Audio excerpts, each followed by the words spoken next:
अस्सलाम वालेकुम नाजरीन, मैं हूं आपका मेज़बान डॉक्टर शफकत हुसैन और आप देख रहे हैं स्पेशल टीवी। नाजरीन, स्पेशल टीवी के प्लेटफॉर्म से आज के इस हेल्थ स्पेशल प्रोग्राम में आपको खुशामदीद कहते हैं। नाजरीन, आप जानते हैं जैसा कि हमारी हमेशा ये कोशिश होती है कि हम आपके लिए ना ऐसे प्रोग्राम जो हैं वो उनका इनकाद करें जो ना सिर्फ आपके लिए इंटरेस्टेड हों, दिलचस्प हों, बल्कि एक आम इंसान की ज़िंदगी में रोज़मर्रा के मामलात में भी हेल्पफुल हों।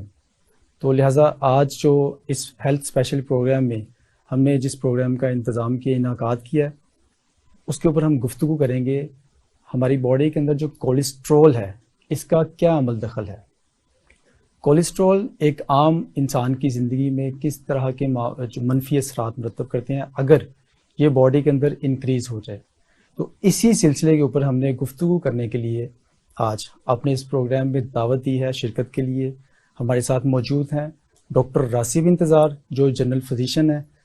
तो मैं इनसे सवालात का सिलसिला शुरू करूँगा जो कि हमें कोलेस्ट्रॉल की हमारी बॉडी के अंदर जो एक मेंटेनेंस लेवल है उसके अकॉर्डिंग गाइडलाइंस देंगे और हमें ये भी बताएंगे कि हमें अपनी बॉडी के अंदर कोलेस्ट्रॉल का एक सर्टन लेवल जो है वो किस तरह से मेंटेन रखना है और इसके जो हम आम इंसान की ज़िंदगी पे मरतब होने वाले मनफी असरात हैं उनसे कैसे बचा जा सकता है।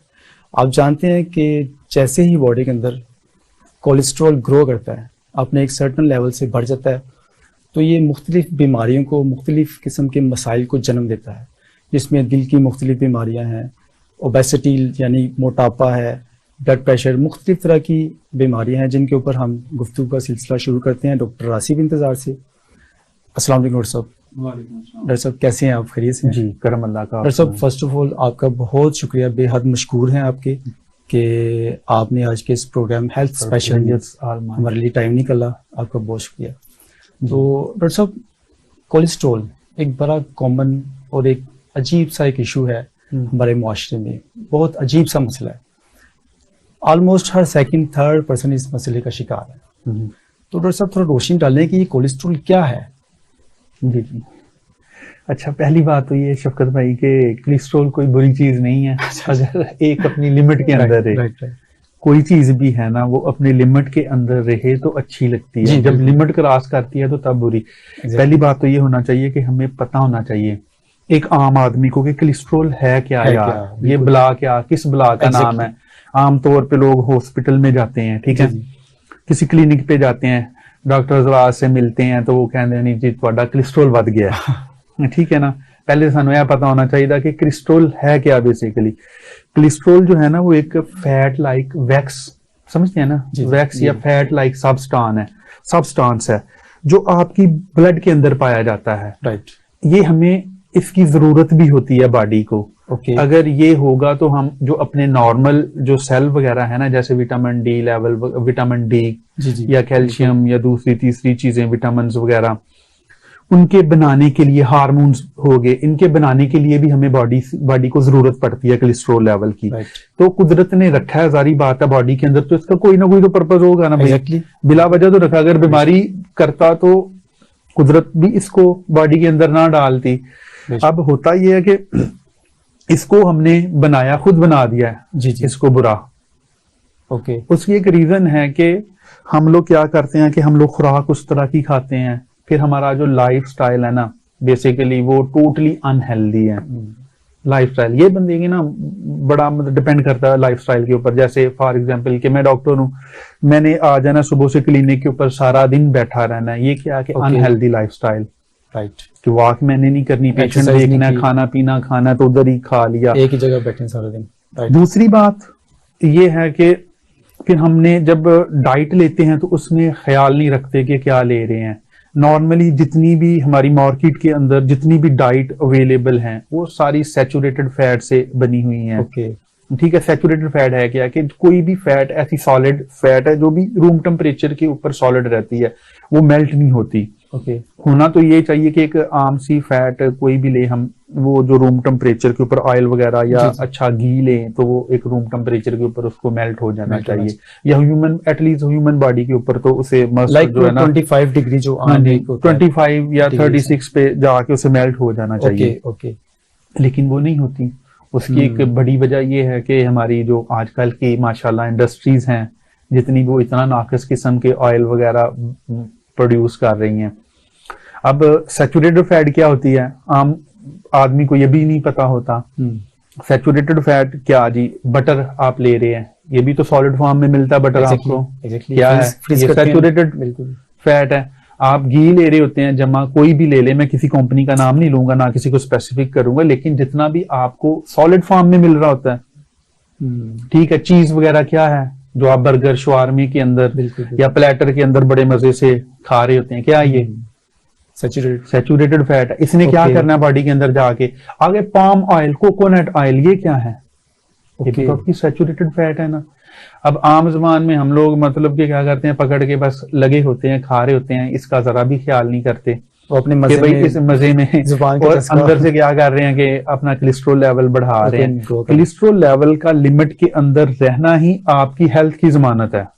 कोलेस्ट्रॉल का लेवल बढ़ेगा तो आपको मुख्तलिफ अमराज का सामना करना पड़ेगा। राइट, बड़ी अच्छी आपने डॉक्टर साहब इसके ऊपर कमेंट्स दिए कि नाज़रीन के लिए एक बड़ी अवेयरनेस है, एक बड़ी प्रॉपर आपने गाइडलाइन दी है कि ये एक हमारे अंदर कोई बीमारी, कोई मर्ज नहीं है, कोई मसला नहीं है हमारे अंदर। It is part of our body, ये हमारी बॉडी का एक हिस्सा है, लेकिन इसको मेंटेन रखना है हमने। हाँ जी। अच्छा डॉक्टर साहब, आपने जैसा अभी फरमा रहे थे कि ये एक सर्टन लेवल तक इसकी जो है ना एक रहनी चाहिए पोजीशन, जैसे ये ग्रो करता है तो मसाइल जन्म लेना शुरू करते हैं। ठीक है, तो डॉक्टर साहब बताएं कि किस किस्म के जो मनफी असरात हैं इसके बढ़ जाने से वो एक आम इंसान की जिंदगी पर वो मुरतब करता है ये। अच्छा देखें यार कि कोलेस्ट्रॉल है ना जी सर, इसकी एक लिमिट है, ये लिमिट के अंदर रहेगा तो बिल्कुल ठीक काम कर रहा है, ये अपने हार्मोन भी ठीक बना रहा है, आपके बॉडी के अंदर के विटामिन डी लेवल्स, प्रोटीन्स जितनी भी हैं और जो इम्यूनिटी के लिए काम आती हैं उनको लेवल में ठीक रखता है। जैसे ही बढ़ना शुरू होता है, अब एक मिकदार है कि बॉडी ने इसको अब्जॉर्व करना है। ओके, एक लिमिट, जब वो लिमिट क्रॉस हो जाती है क्या होता है कि ये ब्लड के अंदर रन करना शुरू हो जाता है। ओके, जब रन करते करते क्या एक प्लेक की फॉर्म बना देता है। जब ये एक प्लेक फॉर्म बनाता है तो क्या करता है कि नाली के अंदर जाके, ये खून की नाली के अंदर जाके बैठ जाता है। ओके, ठीक है। हमारी आर्टरीज दो तरह की नाली होती है ना, एक को वेन बोलते हैं, दूसरी को आर्टरी बोलते हैं। एक दिल की तरफ से ब्लड को लेके आ रही होती है, कैरी करती है, मतलब कि जो दिल की तरफ से ब्लड लेके दूसरी तरफ लेके जाना है कि साइड पे, और एक जो दिल की तरफ ब्लड आ रहा है वो वेन है।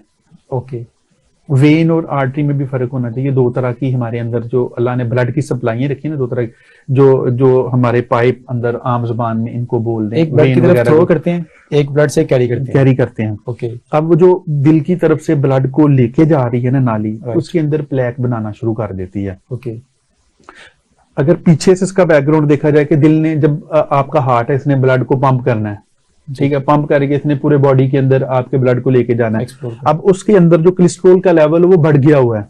ओके, वो उसकी इतनी जरूरत नहीं है जितना वो पड़ा हुआ है उसके अंदर। अब उसने कहीं ना कहीं पे तो जाना है ना, अब वो जाके एक प्लेक बनाएगा, वो प्लेक नाली के अंदर लगेगा, नाली के अंदर उसको आहिस्ता आहिस्ता आहिस्ता उसको ब्लॉक करना शुरू कर देता है, पूरा एक थ्रोम्बस सा बना देता है।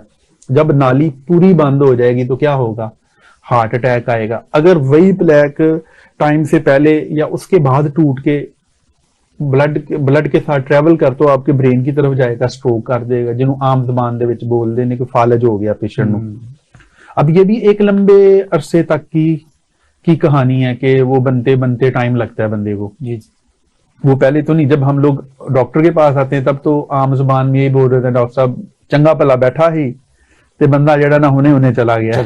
भाई ऐसे नहीं होता, इसको हमने मतलब कि एक पूरा टाइम दिया। उसकी वजह ये है कि हमारे माशरे के अंदर एक तो अवेयरनेस नहीं है, हमें पता ही नहीं कि यार हमें कोलेस्ट्रॉल कब चेक करवाना चाहिए। अब आप पूछोगे कि डॉक्टर साहब कि जी पता किंज लगेगा कोलेस्ट्रॉल बंदे दा वगैरह, सवाल आ रहा था।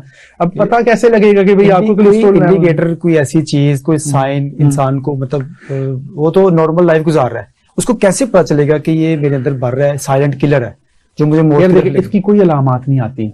जो हमारा एक इंस्टीट्यूट है ना, national institute heart lung blood institute जो है, वो गाइडलाइन देता है कि भाई जो बच्चा, जब वो कहता है कि जब 9 साल से हो जाए ना बच्चा, तो उसका कोलेस्ट्रॉल लेवल चेक करवाओ आप। 9 ईयर से, 9 ईयर से चेक कराओ, फिर चाहे 5 साल का उसके अंदर गया, फिर 5 साल के बाद, ऐसे जैसे ओल्ड एज के अंदर जाते हो तो आपको एवरी 2 ईयर या एवरी 1 ईयर हर बंदे को जो है ना चेक करवाना चाहिए अपना कोलेस्ट्रॉल का लेवल। इसकी अलामत कोई नहीं आ रही होती नॉर्मली। अब ये इसके बढ़ जाने की वजह, एक तो फैमिली इशू भी होते हैं बंदे के, जेनेटिकली जो लेके चल रहे हैं, कुछ फैमिलीज के अंदर वैसे कोलेस्ट्रॉल की ज्यादती चल रही है, उनका ब्लड प्रेशर वगैरह बहुत ज्यादा हाई रहता है, एक सिलसिला चल रहा है। कुछ हमारा डाइट की तरफ से हम खुद ले लेते हैं, फिर अनहेल्दी लाइफस्टाइल की वजह से हम ले लेते हैं। जैसे जैसे कोलेस्ट्रॉल बढ़ता जाता है वैसे वैसे ये बीमारियां भी बढ़ाता है, ये दिल की बेशुमार बीमारियां बढ़ा देता है, ये ब्लड प्रेशर का आपको को नॉर्मल लेवल पे नहीं रहने देता, वो इंक्रीज होना शुरू हो जाता है, ये आपको फालज करवा देता है। ये इस किस्म की मर्ज जो है ना ज्यादातर हार्ट से रिलेटेड, वो ये काज करता है जो कोलेस्ट्रॉल का बढ़ जाना आपका। राइट, बहुत अच्छा आपने डॉक्टर साहब इसके ऊपर ब्रीफ किया। तो डॉक्टर साहब मुझे ये बताएं कि आपने जैसे अभी स्टार्ट पे फरमाया था कि जैसे बीइंग डॉक्टर आपने बताया कि मैं ड्यूटी पे जाता हूँ, मैं सारा दिन वहीं पर बैठा हूँ, मेरी कोई आउटसाइड एक्टिविटी नहीं है, बाहर नहीं, तो क्या इसको मेंटेन करने के लिए एक्सरसाइज जरूरी है? एक्सरसाइज का कितना रोल है इसके अंदर? मतलब यार बहुत ज्यादा रोल है। अब देखे ना, कोलेस्ट्रॉल भी 2 तरह का, एक को हम आम जुबान में मेडिकल की में बोलते हैं कि एक अच्छा कोलेस्ट्रॉल है, एक बुरा कोलेस्ट्रॉल है, गुड कोलेस्ट्रॉल और बैड कोलेस्ट्रॉल। अब होना ये चाहिए कि हमारी बॉडी के अंदर गुड कोलेस्ट्रॉल का लेवल जो है ना वो ज्यादा होना चाहिए, और बैड कोलेस्ट्रॉल जिसको एलडीएल बोलते हैं, लो डेंसिटी लिपोप्रोटीन जो है, ये एक होती है हाई डेंसिटी लिपोप्रोटीन। जो हाई डेंसिटी लिपोप्रोटीन है वो ज्यादा होनी चाहिए, जो लो डेंसिटी लिपोप्रोटीन है वो कम होनी चाहिए। ओके, इनका दोनों का मुआवजना हमें रखना। अब ये हमें एचडीएल कैसे मिलेगा, हाई डेंसिटी लिपोप्रोटीन? ये एक्सरसाइज से। राइट, जैसे जैसे हम अपनी बॉडी के ऊपर वर्क करेंगे, एक्सरसाइज करेंगे, इसका जो अच्छी जो है हमारी जो कोलेस्ट्रॉल है वो बढ़ जाएगा, और जो बैड जो है वो कम होता जाएगा। ठीक है। लिपोप्रोटीन क्या है? बेसिकली ये प्रोटीन और लिपिड का एक कॉम्बिनेशन सा है, जो हमारे मुख्तलिफ ये कोलेस्ट्रॉल को अब्जॉर्ब कराने में हेल्प करती हैं। जब अच्छी प्रोटीन का लेवल ज्यादा होगा तो कोलेस्ट्रॉल उतना ही अच्छा बॉडी के अंदर जाके अब्जॉर्ब हो जाएगा, और जो भी इसने सब्सटेंस अपने साथ लेके जाना चाहता है वो साथ साथ लेके बॉडी के अपने नॉर्मल फंक्शन को परफॉर्म करवाएगा। राइट। अगर हम लोग एक्सरसाइज वगैरह नहीं करते, बैड कोलेस्ट्रॉल का लेवल बढ़ेगा तो फिर वो वही दूसरी अमराज करवाएगा, दिल वाली दूसरे। ठीक है। आपने ना पुराने वक्तों में देखा होगा कि अक्सर हमारे घरों में ना लोग बात करते हैं कि जी देखो जी पहले वक्त में होते डॉक्टर जो है ना, डॉक्टर साहब आम पंजाबी में बोलते डॉक्टर साहब दे कोल जाइए तो डॉक्टर साहब की कहते नहीं फैट नहीं खानी, चकनाई नहीं खानी, घ्यो नहीं खाना, मक्खन नहीं खाना, तली चीजें नहीं खानी, तली चीजें नहीं खानियां है, मिर्च मसाले कम। इसकी वजह है वो पहले वक्तों में तो खाते थे ऐसे। हाँ जी। अगर भाई पहले वक्त में और अब में कंपैरिजन देखें बहुत ज्यादा है। मैं फर्ज करो कि एक गांव में रहने वाला हूँ। जी जी। ठीक है। पहले वक्तों में क्या था, आपके पास ट्रैक्टर था? एग्जैक्टली नहीं था ना। ओ सॉरी, ट्रैक्टर नहीं था ना, हल चलाने के लिए बैल पे चलाते थे, मुशक्कत हाथों से। अब एक बंदे ने घी भी खाया है, जी जी, लस्सी वगैरह भी पी है, कोई 4-5 पराठे भी खा गया है। अब उसने खेतों में जाके काम करना है। पहले सुबह सुबह सहरी के टाइम उसने वो बैल वगैरह निकालने, हल चलाने हैं। अब 1 एकड़ के अंदर कितने चक्कर लगाएगा वो हल चलाते चलाते? बड़ी तो मुशक्कत। कहाँ पे कैसे रहेगा कोलेस्ट्रॉल उसकी बॉडी के अंदर? भाई वो तो हजम हो गई, चला गया, वो उसकी एक्सरसाइज नहीं। फिर उसने घर वापस आना, भैंसों के लिए चारे के लिए जाओ, फलां काम करो। फिर मोटर वाला वो जो जिससे चारा वगैरह बनाते हैं, टोका जिसको आम जुबान में बोलते हैं, टोका नहीं हाथ से चलता था, वो भी हाथ से चलता, वो भी इलेक्ट्रिक आ गया, एक्सरसाइज थी। अगर फीमेल की बात करें, फीमेल घर में वो जो घी बनाती थी, वो जो मैनुअल जो किस्म की मदानी वगैरह, हाँ जी आम जुबान जिन्होंने कहते हैं तो रिड़कदे पे ने उसकी। तो अब तो वो सिस्टम ही नहीं है। अब बच्चा पैदा बाद में होता है, पहले बाइक ले देते हो आप लोग उनको। ठीक है। उसकी एक्सरसाइज फिजिकल एक्टिविटी तो है ही नहीं यार, उसकी फिजिकल एक्टिविटी का बेड़ा गर्क करके रख दिया। उसने किराने की शॉप से चावल चीनी लेने जाना तो बाइक पे जाना है, बाइक पे जाना है। तो ये क्या है, वो तो अपना बॉडी को तो यार यूज ही नहीं कर रहा, अपनी बॉडी की जो फिजिकल एक्टिविटी तो जीरो हुई पड़ी है। तो फिर ये सारी क्या है, बॉडी के अंदर ही पड़े रहेंगे ना, जाएंगे तो कहीं पे भी नहीं है। एग्जैक्टली। होना तो ये चाहिए गवर्नमेंट लेवल के ऊपर। एक तो हमारा जो है, चलो इस प्रोग्राम के प्लेटफॉर्म से हम लोग गवर्नमेंट को भी कुछ सजेशन दे देते हैं कि जो हमारी स्कूलिंग खुदारा इस तरह करें कि वो घर से कुछ फासले के ऊपर रखें, ताकि बच्चे को चल के जाना चाहिए, वहां तक पहुंचना चाहिए स्कूल में। अगर आप दूसरे कंट्री की बात करें, रशिया वगैरह में, उधर स्कूलिंग जो है ना वो बहुत दूर दूर है, बच्चे चल के वॉक करके जा रहे होते हैं 2-3 किलोमीटर या तो बाइसिकल तक तो फिर भी अच्छा था, लेकिन अब तो मोटर बाइक आ गई है। घर से निकले, स्कूल में बैठ गए, स्कूल से बैठे उठे, फिर बाइक पकड़ी, घर में आके बैठ के, घर में फिर हमारा बेड़ा गर्क मोबाइल ने कर दिया है, फिजिकल एक्टिविटी को खत्म कर दिया। पहले तो ये होता था कि आप हॉकी खेल लेते थे, फुटबॉल खेलते थे, क्रिकेट खेलते थे, गांव में चले जाओ, कबड्डी वगैरह के मैचेस वगैरह आ जाते, ये सारी खेलें थी जिनमें आपकी बॉडी की डायरेक्ट इन्वॉल्वमेंट भी, हाँ जी, अक्सर खुद ऑटोमेटिकली एक्सरसाइज हो रही होती थी, वो सारी एक्सरसाइज हो रही थी। आप स्विमिंग के लिए चले गए। अब तो ऐसा कुछ है ही नहीं हमारे माशरे के अंदर, बदकिस्मती से। तो एक तो मोबाइल हमारा ले दे गया हुआ है, दूसरा ये बाइक वगैरह आ गए हैं, इन्होंने सस्ते बाइक मार्केट में आए, हर बंदे ने बाइक ले लिया।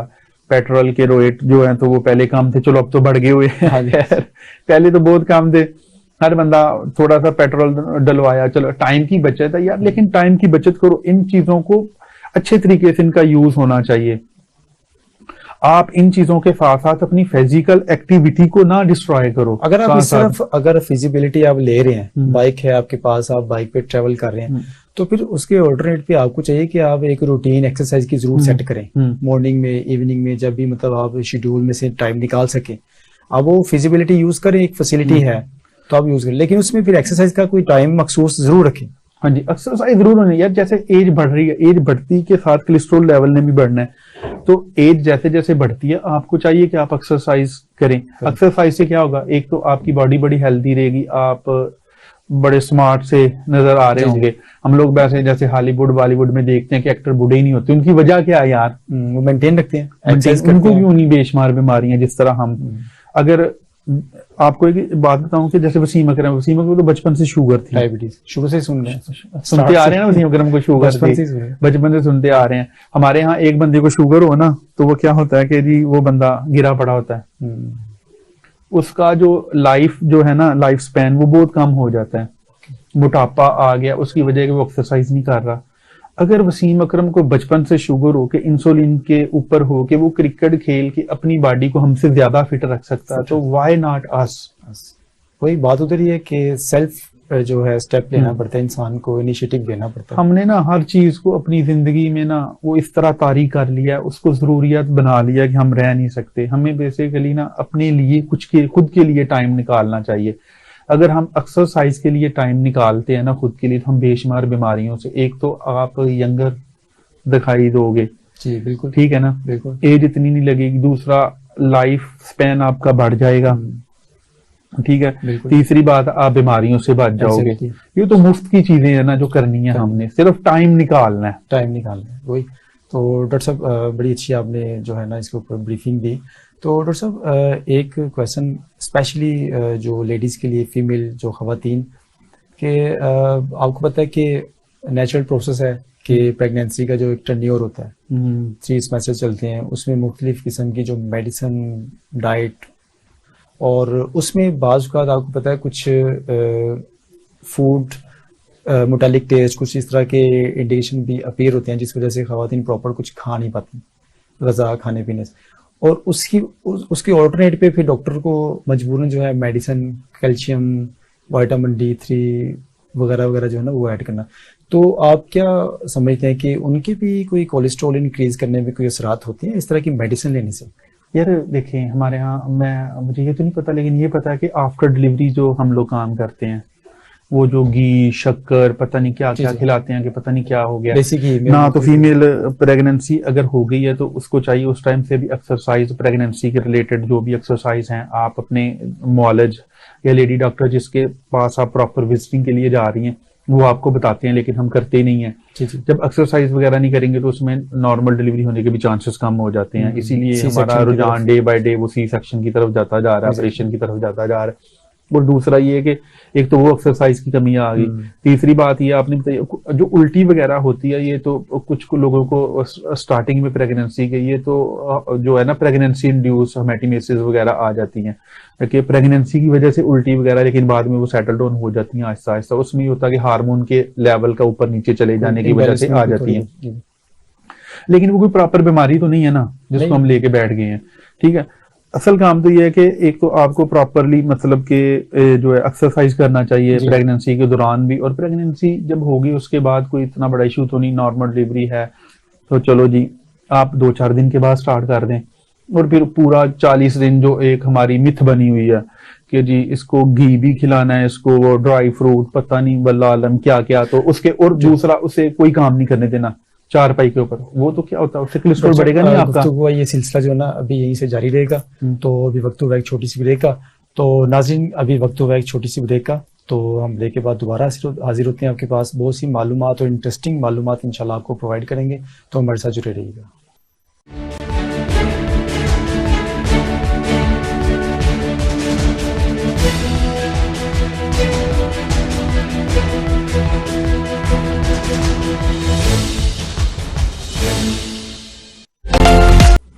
तो नाज़रीन हेल्थ स्पेशल प्रोग्राम में हम आपको दोबारा से खुशामदीद कहते हैं।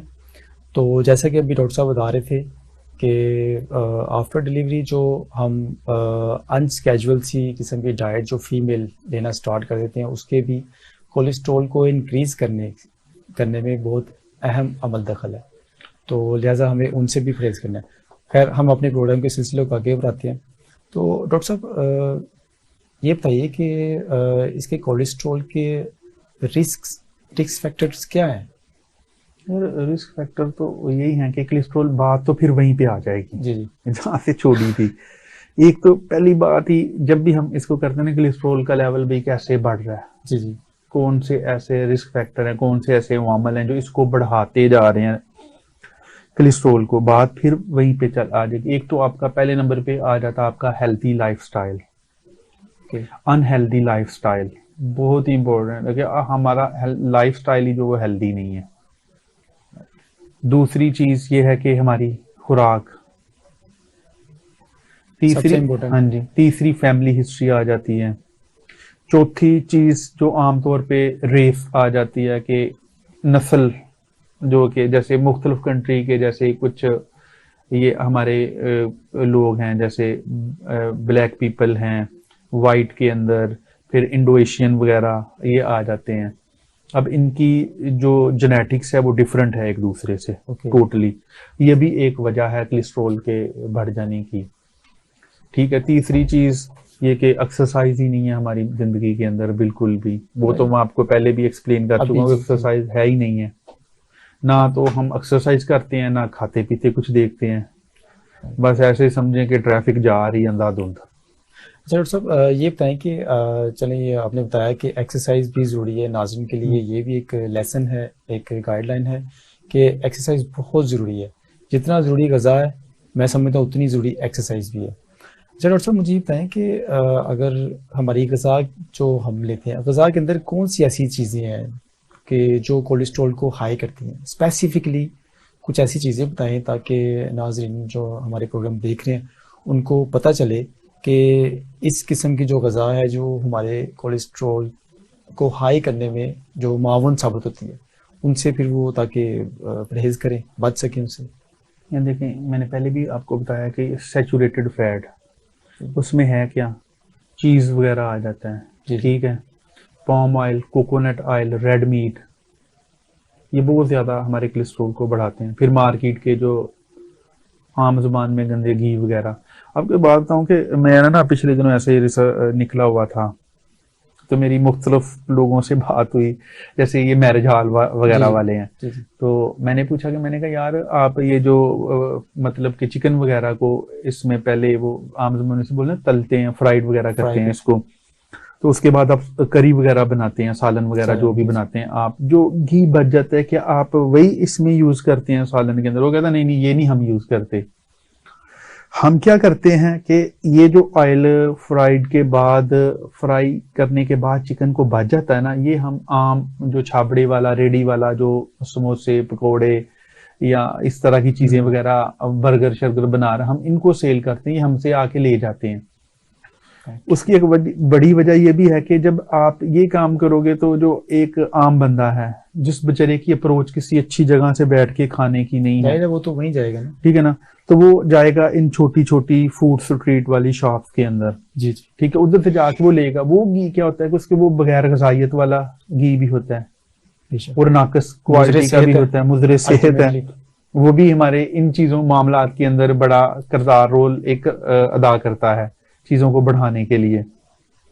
ये वजह है कि हम अपने माशरे के अंदर ना इर्द गिर्द देखते हैं, हम सिर्फ ना भागते हैं सस्ती सस्ती चीजों पे, हालांकि जो हेल्थ है वो सबसे आपकी टॉप प्रायोरिटीज के पे होनी चाहिए, ठीक है ना। सबसे ज्यादा पैसा उसी पे हेल्थ पे, हाँ जी, हमारा जो ज्यादा बजट होना चाहिए वो हेल्थ के ऊपर खर्च होना चाहिए कि हमने अपने लोगों को कैसे हेल्दी बनाना है, और जो हमारे मार्केट के अंदर जो लोग बैठे हुए हैं उनको भी अवेयरनेस देनी चाहिए लोगों को।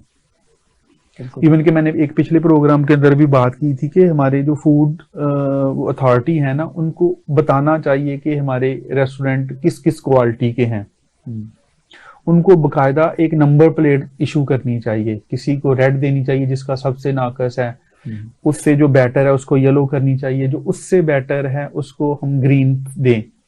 बाकी लोगों के ऊपर छोड़ दें यार, मर्जी आपकी, आप कहाँ से खाना चाहते हैं, हमें तो इस चीज से गर्ज ही नहीं है। एक अच्छी सजेशन है हाँ लोगों के लिए, विदाउट जाके आस्किंग के बगैर ही जो प्लेट्स का जो सिलसिला आपने बताया, हमने ये चीजें ना एक फैक्ट्रियां बनाई हुई हैं जी, हमने लोगों को ना अनहेल्दी रखना है, हमने इनको सेहत को खराब ही करना है, ठीक है ना। हमारे माशरे के अंदर तो माशाल्लाह इतने ज्यादा मसाइल हैं, इतने ज्यादा हेल्थ के ऊपर मसाइल हैं, अगर वो बात करने पे आए तो वो दिन ही खत्म हो जाएंगे, लेकिन हेल्थ के ऊपर मसाइल नहीं खत्म होंगे।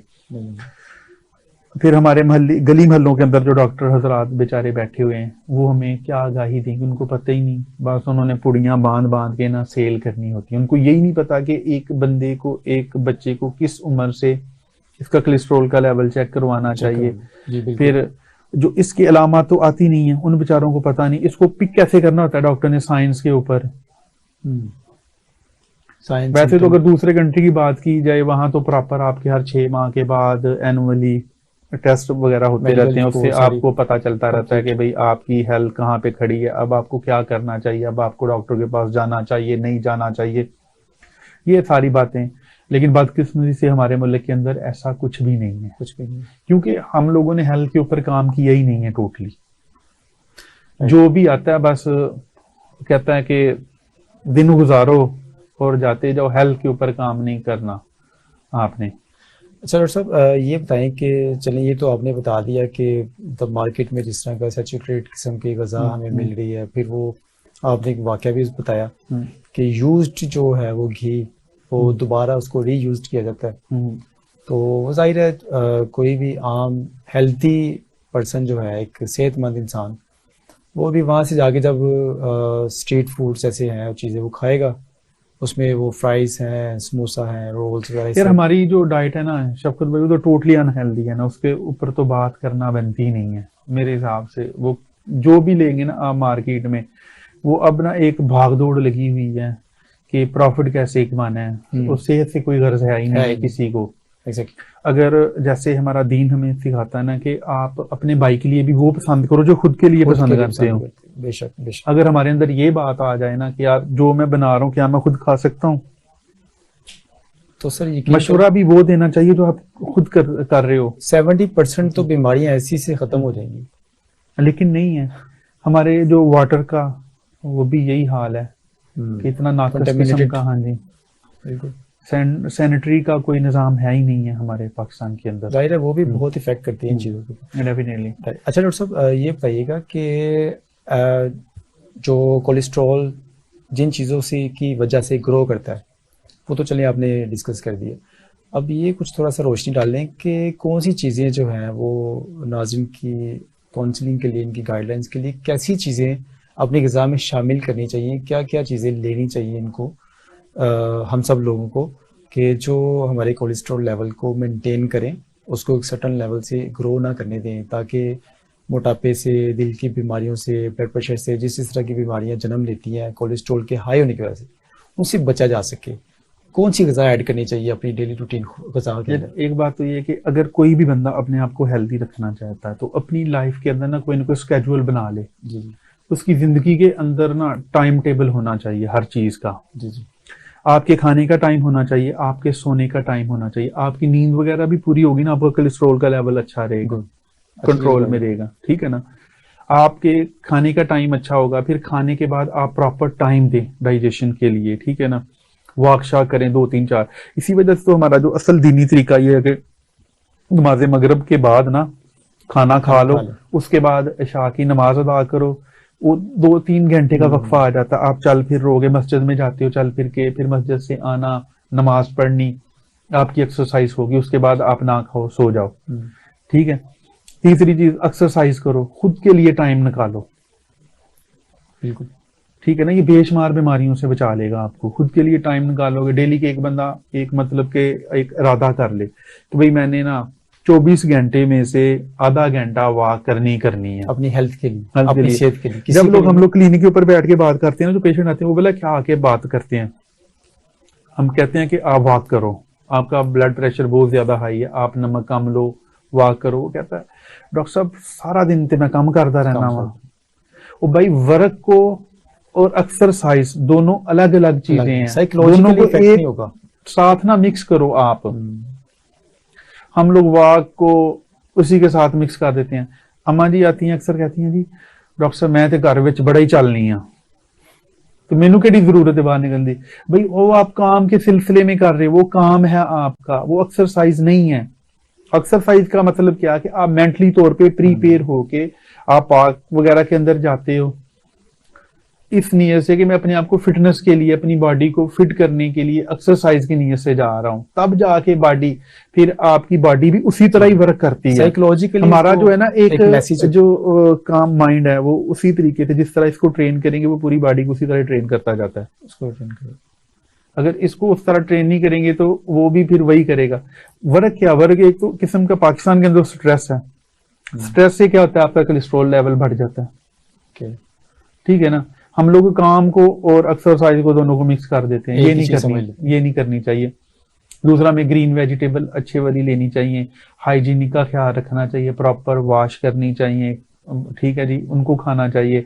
फिर घर के जो खाना वगैरह कुकिंग करती हैं माएँ बहनें जो भी हमारी, या हमारा कुक है, शेफ वगैरह रखा हुआ है, उसको भी चाहिए कि ऑयल का कम इस्तेमाल करे, बिल्कुल कम इस्तेमाल ऑयल करे। आपने देखा होगा कि चाइनीज लोग क्या करते हैं, वो तो बॉयल करके इस्तेमाल कर रहे हैं, बिल्कुल कम इस्तेमाल में, शुगर भी कम लेते हैं और ऑयल को भी कम लेते हैं। यही वजह है कि उनका जो लाइफ स्पैन है वो हमसे ज्यादा है। 100+ एज में भी वो काफी एक्टिव होते हैं। यार आप 60 वाले को देखोगे वो 40 का लग रहा होगा, 40 वाले को देखोगे वो 20 का लग रहा होगा। हमारे यहाँ ऐसा क्यों नहीं है? Non schedule, non schedule lifestyle, और कोई शेड्यूल नहीं है, ग़िज़ा क्या लेनी है, कैसे लेनी है, यही वजह है। इसी तरह का सर एक वाकया मैंने भी एक दफ़ा सुना था। पोस्टमैन थे एक, तो वो काफ़ी उन्होंने ना वो मोटापा गेन किया हुआ था, तो वो डॉक्टर के पास जाते हैं, कहते हैं डॉक्टर साहब मैं डे बाय डे जो है ना वो मोटापे की तरफ ही जा रहा हूँ। तो डॉक्टर साहब ने कहा कि जी आप ना सुबह सुबह जाके एक्सरसाइज किया करें। तो कहने लगे कि डॉक्टर साहब मैं पोस्टमैन हूँ बाय प्रोफेशन, तो मैं सारा दिन जो है ना वो एक जगह जाके बाइक या जो भी उसकी कन्वेंस थी मैं वो उसको पार करता हूँ, और मैं सारा दिन लेटर्स और जो भी पार्सल्स मेरे पास होते हैं वो मैं डिस्ट्रीब्यूट करता रहता हूँ, तो मैं तो सारा दिन चलता रहता हूँ।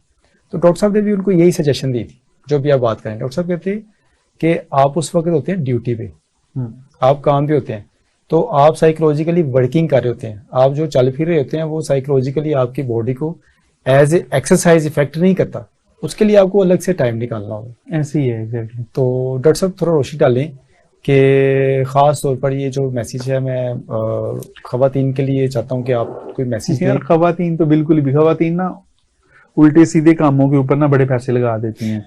लाइक सर, हाँ जी, मेकअप की शॉप पे जाएंगी, ढेर परचेज कर लेंगी, डाइटिशियन के पास जाएंगी, और डाइटिंग का इनको बड़ा शौक होता है कि डाइटिंग कर लो, एक्सरसाइज की तरफ नहीं आना, एक्सरसाइज की तरफ नहीं आना, सिर्फ डाइटिंग की तरफ रहना है।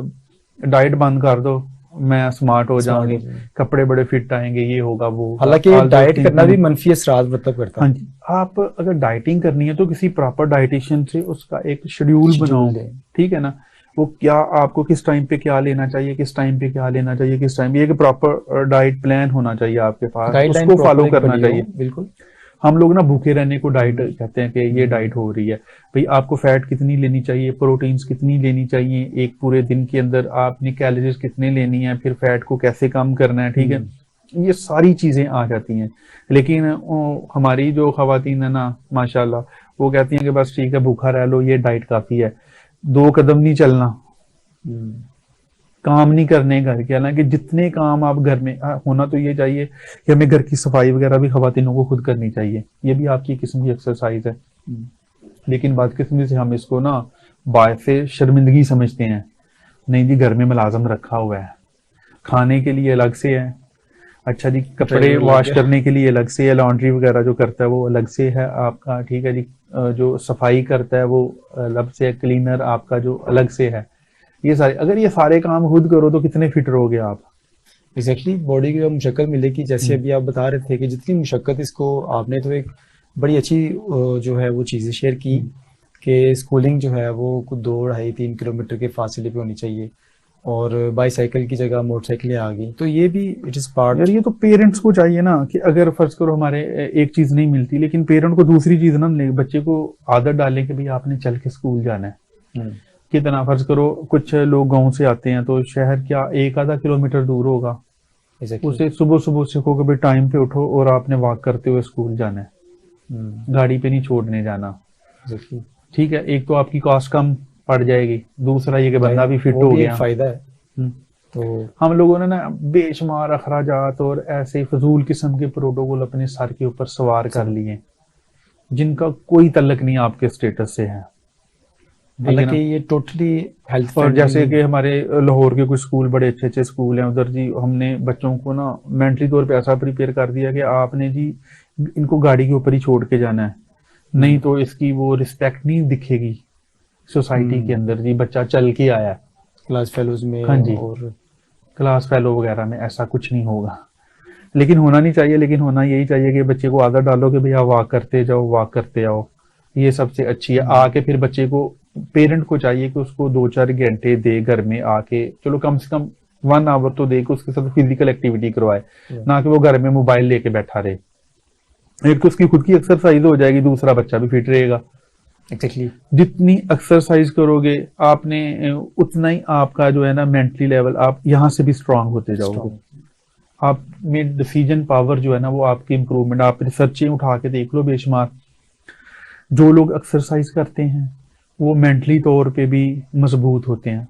एथलीट कोई भी है आप देख लो, जो उसमें जो कुव्वतें, जो बर्दाश्त करने की पावर है ना, वो आम आदमी से, मुस्कुराते रहते हैं, वो हंसते रहते हैं, आम आदमी से ज्यादा है।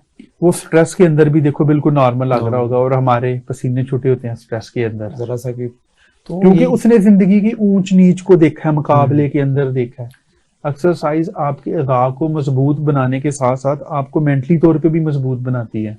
एक्जेक्टली बच्चा जब पैदल चलेगा, घर से जाएगा, पैदल मुशक्कत करेगा, जाहिर है वो इन फ्यूचर उसके सामने दुनिया में, जिंदगी में बहुत से नशेबो फराज आने हैं, तो जाहिर है जब वो थोड़ी सी मुशक्कत बचपन से ही करने की उसके अंदर एक आदत डाल दी जाएगी, तो वो उनको आसानी से जो है ना वो सामना करने के लिए भी ऑलरेडी प्रिपेयर होगा और पहले से ही तैयार होगा। एक्जेक्टली ऐसे ही है। हाँ, तो लेकिन जब उनको हम ऐसे नरम मिजाज और गाड़ी पे पिक एंड ड्रॉप और इस तरह के, और फिर जरा सी जिंदगी में किसी मुकाम पर कोई मुश्किल, कोई रुकावट आएगी तो वो फेड अप होके बैठ जाएगा।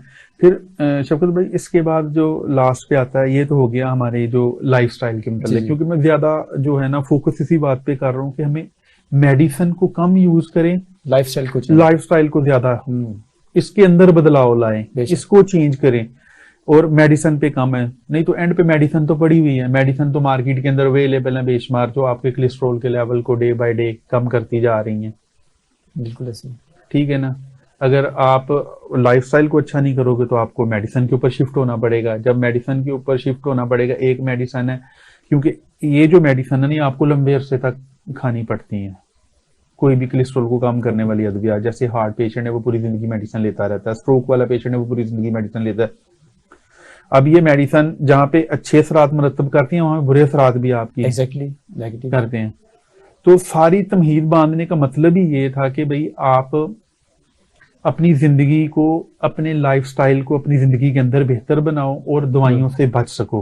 डॉक्टर साहब लास्ट पे, दवाइयां तो सारी लास्ट स्टेज होती है, प्रोग्राम का जो वक्त है बस वो खत्म होने वाला है, तो आखिर पे आप कोई 3-4 किस्म की कोई ग़िज़ा के अंदर कोई ऐसी चीज़ें बता दें जो हम हमारे नाज़रीन अपनी ग़िज़ा के अंदर एक रूटीन से, ताकि वो कोलेस्ट्रॉल लेवल को एक सेंट्रल लेवल, एक मेंटेनेंस की तरफ जो है ना वो हेल्पफुल साबित हो। 2-3 चीज़ें ऐसी बता दें जो रूटीन में लेनी फिर चाहिए। एक तो ग्रीन वेजिटेबल के इस्तेमाल राइट, ज्यादा करना चाहिए, ठीक है। सलाद वगैरह, सैलड वगैरह का वगैरह। इस्तेमाल ज्यादा होना चाहिए। जी जी एक तो इसके अंदर फाइबर्स बड़े होते हैं, कुछ लोगों को कॉन्स्टिपेशन वगैरह के इशू होते हैं, वो भी सॉल्व हो जाएंगे। जी ठीक है ना, सही। कोलेस्ट्रॉल तो कम होगा हाँ ही जी, होगा। फाइबर जाहिर है हाँ, डेफिनेटली। दूसरी बात ये है कि ऑयल वगैरह का इस्तेमाल बहुत ही लो मिकदार के अंदर होना चाहिए, मीट, रेड मीट स्पेशली ये कम इस्तेमाल करना चाहिए, ठीक है। तीसरी चीज जो है हमारी जिंदगी के अंदर जो आनी चाहिए वो ये कि फ्रूट वगैरह का इस्तेमाल जो है ना प्रॉपर होना चाहिए बॉडी के अंदर। राइट हर चीज को ना एक स्केड्यूल के साथ करते जाओ। राइट आपको एटलीस्ट इतनी अवेयरनेस ले आओ कि किस टाइम पे क्या खाना है। राइट। डॉक्टर साहब बहुत शुक्रिया, आपके लास्ट पे हम फिर बेहद मशकूर हैं कि आपने वक्त निकाला अपनी कीमती टाइम में से, और बहुत अच्छी अच्छी आपने जो चीज़ें अपनी हेल्थ के हवाले से हमारे नाज़रीन के साथ शेयर की। तो नाज़रीन, यहाँ पर हमारे प्रोग्राम का वक्त ख़त्म हुआ जाता है। तो नेक्स्ट उम्मीद है कि आपको डॉक्टर साहब की जो सजेशंस इन्होंने दिए उसमें बहुत सी आपकी हेल्थ फ्रेंडली चीज़ें सुनने को मिली होंगी, और यकीनन आप उनको अपनी लाइफ में इस्तेमाल करके कोलेस्ट्रॉल के बढ़ जाने से और उसकी वजह से सेहत पर पड़ने वाले मनफी असरात से अपने आप को महफूज करने में भी कारगर साबित होंगी। तो अगले प्रोग्राम तक के लिए आपका मेज़बान डॉक्टर शफकत हुसैन आपसे इजाज़त चाहता है। अपना बहुत सारा ख्याल रखिएगा, हम आपके लिए दुआ गो हैं, और आपसे भी गुजारिश ली गई हमें अपनी दुआ में याद रखिएगा। खुदा हाफिज़।